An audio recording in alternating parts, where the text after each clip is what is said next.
Turquoise waters of the Southern Caribbean at dawn, November 2025. A drone glides low over waves that slap against coral reefs, the sky bleeding gold across Aruba's white beaches and Curaçao's knife-edge cliffs. Far on the horizon, steel silhouettes cut the sunrise, three gray behemoths steaming south. The low thrum of rotors swells. Cut to grainy black and white. Marines storming Grenada's beaches in 1983, palm fronds whipping in rotor wash, tracers stitching the night. Snap back to color.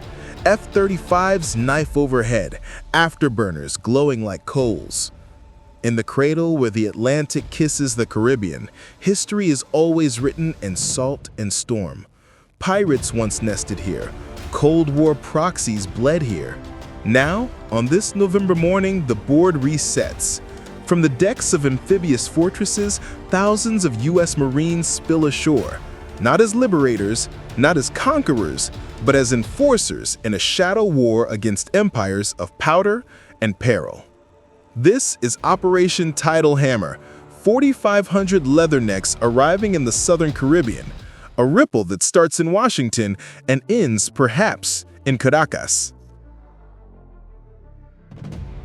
Cut to the Pentagon briefing room, August 15, 2025. Blue holographic maps bathe khaki uniforms in cold light. President Trump leans over the table, red tie a slash of color. Archival clip, Oval Office, live on every network. We're talking cartels poisoning our kids, flooding our streets with death. Venezuela, the superhighway. No more.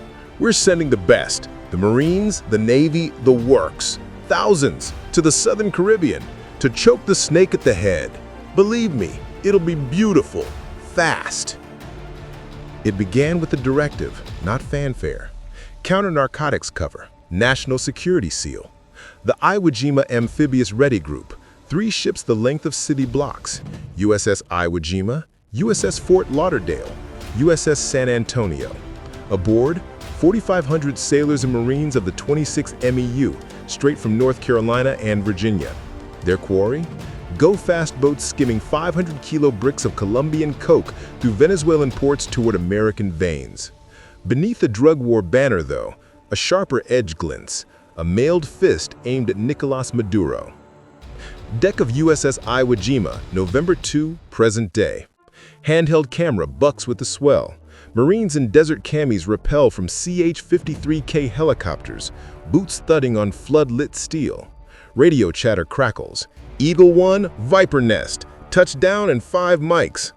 Close-ups, 19-year-old faces, eyes hard under salt crust. A sergeant, 2 Iraq tours etched in crow's feet, barks as crates of M27 rifles and javelin tubes are chained down. Slow motion, boots, deck, flags snapping in trade wind. By dawn on the 2nd, the Armada has swollen. 3 destroyers, Gravely, Dunham, Sampson, joined by 4 more escorts, a Virginia-class attack sub ghosting beneath the keel, a cruiser bristling with tomahawks. From Puerto Rico, F-35Bs prowl the sky like hawks. On Bonaire's dunes, 2nd Marine Division grunts rehearse beach assaults while MV-22 Ospreys tilt and roar. 10,000 boots in theater now, the heaviest U.S. footprint south of Florida since Monroe penned his doctrine. Montage. Caracas streets. Shaky cell phone footage. Protesters wave faded flags. Tear gas blooms. Maduro at a podium. Fist aloft. Generals in olive drab. State TV. Bolivarian militia drilling in red mud. Farmers clutching AKs, chanting "Yankee go home." Overlay maps, crimson arrows snake from Orinoco Delta to Curaçao's hidden coves, each line a vein of white poison. First, bloodless bust, 1,200 kilos, street value north of 30 million. CNN loops the footage, Fox hails Trump's hammer. In Caracas, Diosdado Cabello labels it active war. Russian and Chinese advisors are spotted in La Guaira port. Satellite images show Venezuelan Su-30s scrambling from Libertador airbase. Dawn again, this time over Willemstad, Curaçao.